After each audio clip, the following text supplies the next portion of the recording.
You had a record year. Take us through the highlights for you.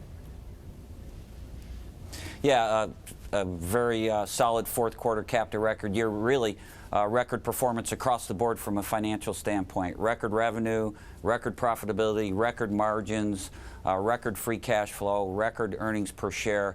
Just a very, very strong year, and importantly, really fueled by North America, which had another record year of $12 billion of profit and 10+% margins for the second straight year, and China. So we're very pleased with the overall results. So Chuck, record profitability, you've given some guidance earlier saying that you're going to maintain or increase that profitability into the next year. At the same time, you've got some inventories, particularly on passenger vehicles like the Buick LaCrosse, the Cadillac CT6, which is really building up here.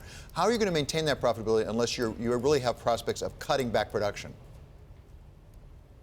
Yeah, we've already made several announcements relative to taking shifts off from a passenger car perspective to start to address that inventory. And I think importantly, we have been and we will remain committed to balancing supply and demand, because that is what really leads to pricing discipline and the results that we've seen over the last number of years. And that's not going to change going forward. So what does that say in terms of the overall number of manufacturing jobs by GM in the United States? You understand why that's important, particularly right now.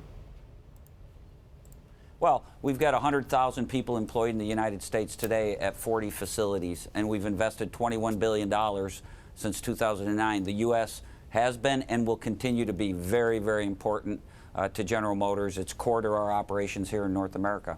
Let me ask it a different way. Will you have enough extra people making trucks and SUVs to make up for what you're losing on the passenger side?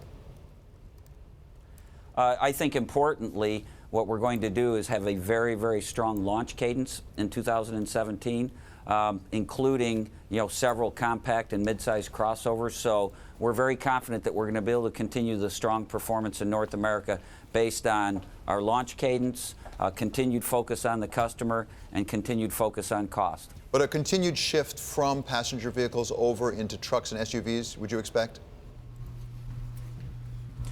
We've seen that trend over the last number of years. We're taking actions to ensure that we're balancing our production capacity along with the trends in the market, and we're confident that we're going to have the products that customers want to buy as we go into 2017 and beyond.